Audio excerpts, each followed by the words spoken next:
Vou de viúva pobre hoje, Marcos 12, versículo 41. Marcos 12, versículo 41. Só para a gente ir na palavra da oferta, está tempo, né? Senão ia só, não dá tempo. Está com o horário bom. Marcos 12, 41. Os últimos versículos, né? 41 e 44, que é o último versículo de Marcos 12. Amém. Diz assim, ó.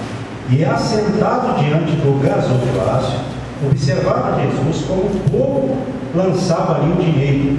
Ora, muitos ricos depositavam grandes quantias. Vindo, porém, uma viúva pobre depositou 2 pequenas moedas correspondentes a um quadrante.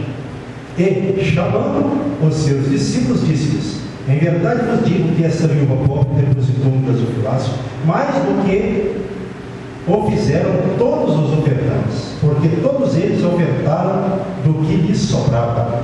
Ela, porém, da sua pobreza, deu tudo quanto possuía, todo o seu sustento. Amém? Amém.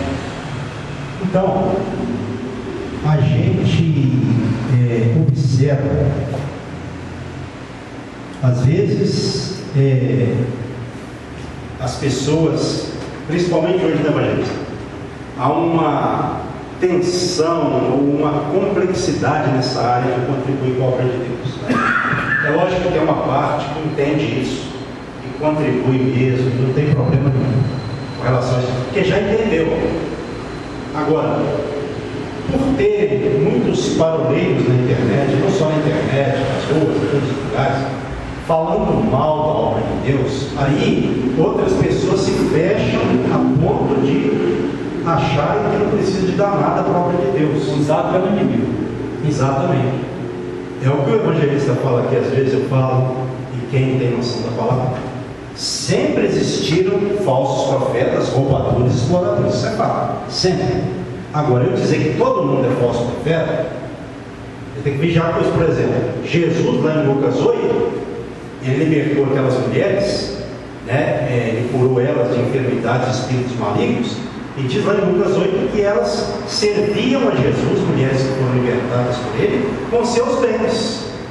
Jesus era ladrão? Ele recebia porque ele tinha que receber para fazer a obra. Receber não é que ele cobrava, porque ele fazia a obra, as pessoas ofertavam. E Judas tomava conta da bolsa. E infelizmente roubava o que era lançado na bolsa. A Bíblia fala isso. E nem por isso Jesus afastou ele, porque Jesus sabia que o tempo dele estava chegando. Tinha a missão. Né? Até ali no meio da comitiva de Jesus tinha um ladrão, Judas Iscariote, justamente o que tomava conta da bolsa, da área financeira. Não é? Quantas vezes Judas deve ter falado para os discípulos que foram até ele: Judas, entrou muita coisa hoje, vamos comprar alguma coisa para a gente comer, a gente está cansado andando, né? Quantas vezes Judas deve ter falado assim, roubado e falado assim: rapaz, hoje está fraco, hoje nós estamos vermelhos, deixa para amanhã. Talvez alguma coisa nesse sentido, estou conjecturando. Ele estava roubando, né? Ele roubava o que se lançava na bolsa. A Bíblia não fala quanto ele roubava, mas ele roubava. Então eu conjecturei aqui que possivelmente coisas desse gênero que eu conjecturei, coisas assim aconteceram. Agora, vou dizer que todo mundo é Judas Iscariotes? Não. No meio dos 12 tinha um, que Jesus também o referiu, chamando ele, referiu-se a pessoa dele como diabo. Mas todo mundo era diabo? Era só ele? Jesus falou assim: um dentre vós é diabo. Mas não falou quem era, só falou assim. Antes de Judas consumar, né, a traição. Então a gente tem que entender, para a gente não assim demonizar tudo. Porque não é todo político que é ladrão, não é todo pastor que é ladrão, não é todo empresário que rouba. Muitos roubam, muitos enganam, mas nem todos. Agora eu pergunto: e Jesus, ele recebia das mulheres, ele estava errado então? Estava roubando? Não. A pessoa fala assim: de graça receber, de graça dar. Lógico, Jesus falou isso também, mas em que contexto? A gente não cobrar para fazer a obra. A gente não pode cobrar. Agora, o mesmo Jesus recebia, então ele não estava roubando, isso era digno, era coisa da obra. Então a gente tem que vigiar com relação a isso também. Essa mulher, ela deu uma grande demonstração, porque ela pegou tudo, de todo o seu sustento, Isso não é regra, não é todo mundo que tem que fazer isso, mas está na Bíblia registrado. Ela deu mais do que aqueles que aparentemente estavam contribuindo muito, porque aqueles estavam dando do que sobrava, ela deu o seu sustento do que possuía. Tanto é que é por isso que Jesus falou no final: essa deu mais do que todos os outros, essa viúva, que é conhecida como viúva pobre, porque eles deram do que sobrava e ela deu o seu sustento do que possuía. Essas duas pequenas moedas de um pequeno valor. Então, a gente tem que entender uma coisa: não é dar muito, não é dar pouco para Deus, é dar o que Jesus disse: dá a Deus o que é de Deus. É interessante, as pessoas pagam conta de luz e não falham, pagam conta de água, pagam tudo. Algumas, para Deus dá o que sobra. Tem que vigiar com isso. Já pensou, evangelista, se Deus fosse dar para nós o que sobrasse? Será que ele daria alguma coisa? Se ele fosse olhar, analisando nessa perspectiva aí, ele tem que vigiar com isso. Não é dar muito nem pouco. O evangelista um dia me chamou a atenção. Ele deu um testemunho aqui nessa área. Por isso que é importante a pessoa ser verdadeira. Esse serviu para ele, serve para outros. E ele passou. Ou seja, ele tem que vigiar com essa área. Porque nessa área muitas pessoas acabam caindo.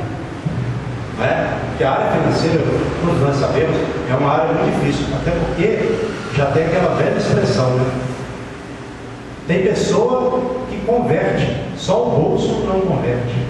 E a gente sabe que não existe conversão em parte, somente, né, absoluta. Ou a pessoa se converte totalmente ou não. Amém. Deus abençoe. Tá bom? Só para os irmãos entenderem que é isso, a gente dá para Deus o que é de Deus.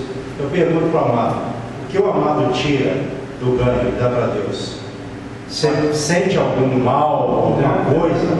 Oh meu Deus, eu estou dando aqui, mas não. Será que é assim? A minha preocupação quando eu viajo, o que é? Exatamente.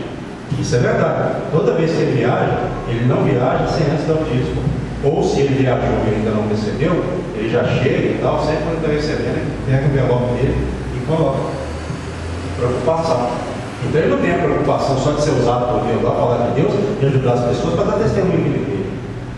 Ele está prestando uma adoração absoluta, à medida do que ele pode, à medida do que é possível a pessoa prestar. Amém.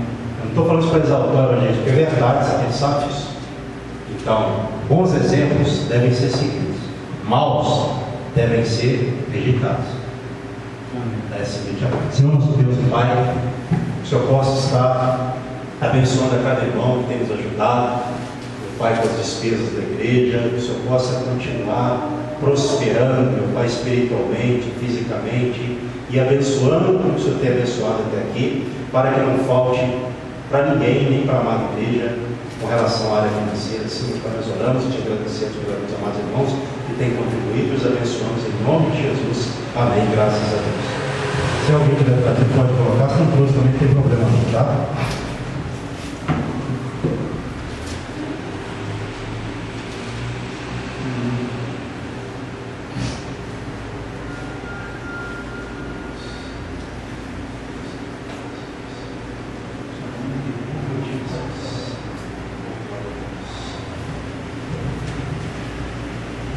Digo mais, irmãos, hoje tem poucos aqui, se tivesse muitos também eu falar. Tem dia que a gente fala, não é todo dia. O evangelista tem sido uma pessoa que tem ajudado a pagar o aluguel da igreja, tem sido fundamental. Eu recebo mais que eu para manter a igreja, tá? Então, isso é muito sério. O irmão tem sido muito bem quisto, não é por causa do dinheiro que ele dá, cada pessoa que ele é, o dinheiro que ele coloca é só uma consequência. Eu recebo aí, mais do que eu dou. Isso aqui eu não estou falando, ô irmão, não é para irmão ficar, não é isso, não dá? Ele dá, irmão, não dá, tá? Pode contribuir para quem você tivesse sentido. Eu estou só falando isso porque é uma realidade, é uma realidade. Enquanto alguns que podem não dão, outros estão ajudando bastante como o caso do evangelista, né? Amém.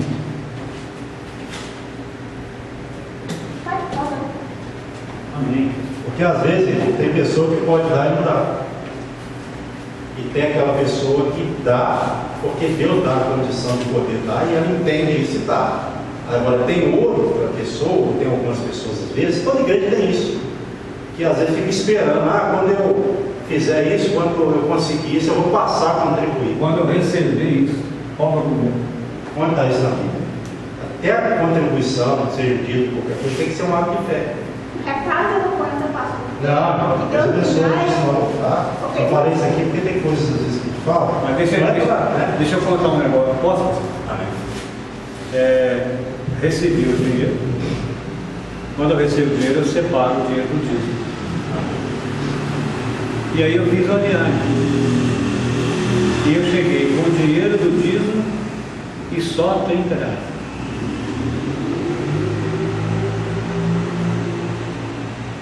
Cheguei aqui, a primeira coisa, o senhor em primeiro lugar. Se sobrar uma moedinha para mim, tá. Mas o que Deus fez no outro dia? Fala aí com o pastor. Não precisei. Iam ele pagar. Não precisei. Não, pessoas que deviam, que estavam vencendo o outro bem, pagaram dobrado. Eu não precisei abrir a boca para cobrar de ninguém. Vi assim, veio 3 pessoas. Ou seja, Deus me deu o dobro que eu coloquei. No outro dia de manhã. No outro dia de manhã. O dobro. Tá? O dobro. Então, esse é o Deus que eu sirvo. Amém. Tá? Esse é o Deus que eu sirvo. Amém. Então, acredita nele, confia nele, entrega a sua vida para ele. E eu sei que eu estou falando que a gente tem que entregar por inteiro. Amém. É inteiro. Tá? Glória a Deus. Não pode sobrar nada para o inimigo fazer a obra. Amém. E quando você chega e faz isso, a entrega sua plena e total, Deus agrada dessa confiança mútua, porque você entrega tudo e não cobra nada, mas Ele nos presenteia, mesmo a gente não merecendo. Amém. Tá? Ele nos dá. Glória a Deus. Porque Ele é o dono do ouro, da prata, Ele é o médico dos médicos. Viu? Nós não podemos nada, mas a partir do momento que você assume uma responsabilidade com Ele, aceitando Ele como um salvador da tua vida, o teu nome é escrito no livro da vida, né? Glória a Deus. Está escrito lá. Só que a tinta para escrever esse nome é o sangue dele. Então Ele nos comprou com o sangue dele. Olha o peso disso. Amém. Isso é muito forte. E a palavra de Deus fala que o Espírito Santo tem gemidos expressivos querendo nos ajudar. O que impede? A nossa falta de fé. A nossa ignorância de duvidar. Será que eu vou conseguir isso? Quando você fala isso, você já colocou uma barreira entre a bênção de Deus e a sua vida. E aí quando você muda a frase, fala, Senhor, eu não sou digno de merecer, mas o Senhor conhece todas as coisas, o Senhor conhece o meu sofrimento, sabe por tudo que eu estou passando. Se for da tua vontade, no momento, me dê a bênção que eu estou te pedindo. Glória a Deus. Sei que eu não mereço, mas no momento certo, se o Senhor quer me agraciar, eu te agradeço, porque a palavra de Deus fala: quem é filho tem um pai, quem tem pai tem herança. Essa herança o Senhor me entregou lá na cruz do Calvário.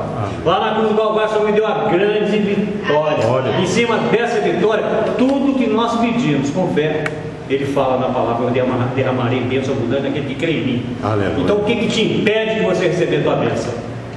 É a tua ignorância, é a minha ignorância, é a falta de fé. A partir do momento que você exercita a tua fé nele, acreditando 100%, não deixando nada para o inimigo, qualquer dúvida, amém. Em breve você está na frente contando a tua vida. Amém, glória a Deus. Aleluia, louvado seja Deus. As palmas louvam a Deus, aleluia. Glória a Deus. É isso aí, irmão. Pode gravar isso aí, porque isso aí é testemunho, coisa forte.